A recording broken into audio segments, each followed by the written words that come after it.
What if the greatest work of your life is something you are destined to start, to bleed for, to protect with your very soul, but never actually see completed with your physical eyes? What if the promise God put in your spirit is so vast, so generational, and so heavy that its full realization lies on the other side of a horizon you will not live to cross? This is the quiet, terrifying question that keeps you awake when the house is still. It is the silent, aching fear that whispers to you in your moments of deepest exhaustion. The dread that all your sacrifices, all your secret tears, all your unrecorded labor, and all your lonely obedience will end in an unmarked grave in the middle of a wilderness, unfinished, unrewarded, and forgotten. You have felt this weariness in your bones. You have looked at your life, your resources, your health, and your ticking clock, and you have wondered if you are pouring yourself into a void. You have asked yourself if the vision you received was real, or if you have simply spent your strength for nothing, chasing a Zion that keeps receding further into the distance the harder you run toward it. You are sitting in the heavy, suffocating space of an incomplete journey, feeling the agonizing gap between the magnitude of your calling and the limitation of your current reality. You have given up your comfort, your reputation, your safety, and the path of ease that others around you took without a second thought. You did it because you heard a voice, because you saw a spark, because you were given a glimpse of something holy that demanded everything you had. And yet, here you are, still standing in the dust, still fighting the same battles, still waiting for the breakthrough that was supposed to come 3 seasons ago. The enemy has been using this delay to dismantle your identity, whispering that your lack of a visible finish line is proof of your failure. He tells you that if you were truly chosen, you would be standing on the mountain peak by now, receiving the applause of those who doubted you. He whispers that your wilderness is not a preparation, but a graveyard, and that you will die here, unfinished, an embarrassing footnote of unfulfilled potential. He wants you to believe that unless you can hold the completion in your hands, the offering of your life has no value. But this is the lie of a world that only measures what it can count, weigh, and display on a stage. The economy of heaven operates on a completely different law, a law that was carved into the very earth of the American frontier during the hardest winter the Restoration has ever known. To understand why your current struggle is not a sign of abandonment, we have to look back to the dark, freezing months of late 1846 and early 1847, on the muddy banks of the Missouri River. The saints had been driven from Nauvoo, their beautiful temple abandoned, their homes burned, and their prophet murdered. Under the leadership of Brigham Young, they had begun a massive, desperate exodus toward an unknown sanctuary in the Rocky Mountains. But they did not make it in one season. The mud of Iowa slowed them to a crawl, their strength failed, and by the time the biting winter winds began to howl, thousands of exhausted, sick, and impoverished refugees were forced to halt on the edge of the Indian Territory, at a place they called winter quarters. It was not a place of victory. It was a place of raw, brutal survival. They lived in log cabins, sod huts, and dirt dugouts carved into the hillsides. They lacked fresh food, warm clothing, and basic medicines. Scurvy, blackleg, malaria, and exposure swept through the camps like a plague. In that single winter, approximately 600 Latter-day Saints died in the camps of winter quarters and the surrounding settlements on the Missouri River. 600 souls who had given up everything they owned in Illinois, who had turned their backs on civilization, who had packed their lives into fragile wagons and started a journey toward a Zion they had only seen in visions. They died in the mud. They died in the freezing cold. They died before they could ever set foot in the Salt Lake Valley, before they could see the temple built on the mountain, before they could taste the sweet water of the destination. They died with the dirt of the wilderness under their fingernails and the promise of Zion still burning, unfulfilled, in their cold chests. Think of the weight of those deaths. Think of the mothers who buried their infants in the frozen soil of Iowa and Nebraska, knowing they had to leave those tiny graves behind the next morning to keep the rest of the company moving. Think of the young men who died of scurvy, their limbs swollen and black, who had dreamed of building a new kingdom but instead found themselves being lowered into a shallow trench in the prairie. By every worldly standard, their journey was a failure. They did not finish. They did not reach the promised land. They did not build the homes they had sacrificed for.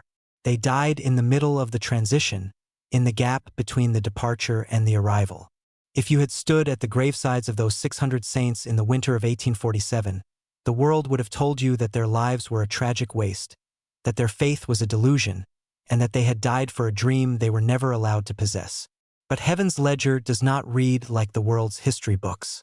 In the theology of the Restoration, the value of a life is not determined by whether you cross the physical finish line, but by the direction your face is turned when you take your last step. Those 600 saints died with their faces turned toward Zion. They died in the harness of the covenant. They were not merely refugees fleeing a burning past. They were pioneers constructing a bridge with their own bodies so that those who came after them could walk across. They planted crops at winter quarters that they knew they would never harvest, so that the next season's wagons would have food to sustain them. They built cabins they knew they would never occupy, so that the weak and the sick who followed would have shelter from the wind. They did not see the completion, but they made the completion possible for others. They understood that in the kingdom of God, the foundation layers are just as holy as the temple builders, and that the covenant faithfulness of an incomplete journey is accepted by God as a completed offering. This is the very truth that was revealed to Joseph Smith years earlier, during another season of intense tribulation and seeming defeat. In August of 1831, when the saints first arrived in Jackson County, Missouri, expecting to find a glorious, ready-made Zion, they found only a raw, wild frontier populated by hostile settlers. Many of them were disappointed, weary, and fearful that they had traveled all that way for nothing. It was then that the Lord gave a revelation that serves as the eternal anchor for every exhausted pioneer of the Spirit.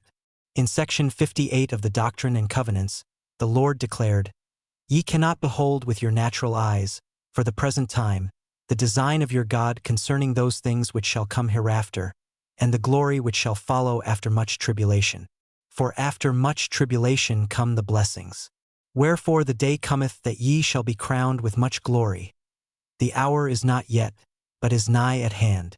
Behold, verily I say unto you, for this cause I have sent you, that ye might be obedient, and that your hearts might be prepared to bear testimony of things which are to come." Look at those words. The Lord did not promise them that they would see the final glory of Zion tomorrow, or even in their lifetimes. He told them that their job was to be obedient, to suffer the tribulation, to lay the foundation, and to prepare their hearts to bear testimony of the things that were to come. He was telling them that the struggle itself was the preparation, and that the faithfulness they demonstrated in the middle of the unfinished work was the very thing that qualified them for the crown. In God's eyes, the 600 who died at winter quarters did not fail to reach Zion. They arrived there the moment they closed their eyes in faith. Because they died in the covenant, facing the light, their sacrifice was complete. They did not need to see the Salt Lake Valley to inherit the promise. Their faithfulness in the mud was their ticket into the eternal city. This is the pattern that is written all over your life right now, chosen one. You have been mourning over what feels like your lack of progress. You have been counting the years, looking at your bank account, looking at your failing health, looking at the brokenness in your family, and feeling a deep, quiet shame that you are not further along. You feel like you are still stuck in your own winter quarters, buried in the mud of transition, fighting just to survive the night while others seem to be sailing effortlessly into their promised lands. But I need you to understand that your current season is not a waste. The crops you are planting in your tears right now, the prayers you are offering in the dark, the character you are forging in the furnace of disappointment, the generational curses you are breaking through sheer, exhausting endurance. These are the fields that your children and your spiritual descendants will harvest. You are laying a foundation that is deep enough to hold a weight of glory you cannot yet comprehend. You are a transition pioneer. Your calling is not the easy calling of those who inherit built cities and warm houses. Your calling is the rugged, sacred calling of those who break the ground, who clear the forest, who survive the winter, and who mark the trail for those who will follow. It is a calling that requires a different kind of grit, a spiritual stamina that does not depend on immediate gratification or visible success. It is the grit of the 600 who lay down in their dirt dugouts, surrounded by snow and sickness, and whispered to their children, "Keep moving west. Even if I don't make it, you must keep moving." That is the spirit that is inside you. That is why you have not quit, even when every logical reason told you to turn back to Egypt. That is why, despite the cold, the betrayal, the silence of God, and the weight of your unfulfilled hopes, you still find yourself waking up each morning, looking toward the horizon, and taking one more step. Do not let the enemy convince you that your life only matters if you get to stand on the stage and hold the trophy. The great cloud of witnesses that surrounds you is not made up of people who had easy, comfortable completions. It is made up of Joseph, who died in a jail cell in Illinois, leaving his people in the hands of God. Of Abinadi, who spoke his testimony while the flames crept up his legs, never seeing a single convert except for one young priest named Alma who fled into the wilderness. Of the pioneers who died on the frozen plains of Wyoming with their handcarts stuck in the drifts. These are the giants of the Restoration, and not one of them saw the full, global destiny of the work they died for. Yet, every single one of them was crowned with glory because they kept their faces turned toward the light until the very end. Their incomplete journeys were registered in heaven as perfect, finished masterpieces of faith. The Lord is rewriting your definition of success today. He is stripping away the worldly, capitalistic demand for visible results, speed, and self-glorification. He is calling you back to the sacred simplicity of the covenant. He is telling you that if you are faithful in the tribulation, your reward is already secure. He is telling you that the love you pour into that difficult child, the integrity you maintain in that dishonest workplace, the silent prayers you offer for those who have betrayed you, and the daily decision to trust Him when the heavens are like brass, that this is your Zion. You are building it right now in the very middle of your wilderness. The mud of your winter quarters is holy ground because it is the place where your flesh is being conquered by your spirit, where your cheap expectations are being exchanged for eternal endurance, and where your character is catching up to your high calling. You must release the heavy, exhausting burden of needing to see the end of the road before you can find peace. You do not need to see the valley to know that the path is right. You only need to know that the one who called you is faithful, and that He is walking beside you in the storm. The 600 who died on the Missouri did not die in despair. They died in hope, because they knew that the covenant they had made was stronger than death, stronger than disease, and stronger than the miles of wilderness that still lay ahead. They knew that their names were written in the book of life, and that when they woke up on the other side of the veil, they would find themselves in the very Zion they had spent their last breaths marching toward. So let the wind howl. Let the cold press against your walls. Let the enemy whisper his lies about your failure and your unfinished dreams. You are not a failure. You are a builder of foundations. You are a bridge for the generations to come. Your life is not being wasted in this wilderness. It is being spent on the most sacred work a human soul can perform. The work of staying true to a vision when the physical eyes can see nothing but snow. You are going to make it, not because your legs are strong enough to carry you across the mountains today, but because the Lord God of Israel is the one leading your camp, and He does not lose a single soul who dies in the harness of His love. Your steps are ordered. Your tears are bottled. Your unfinished journey is already complete in the eyes of Him who sees the end from the beginning. Stand tall. Pivot your face once more toward the promise, and prepare your heart to make your covenant declaration of truth. I release the need to see the completion of what I am giving my life to. My faithfulness in the direction of the calling is the completion. I keep moving toward what God showed me. I lay down the heavy burden of worldly success and visible validation.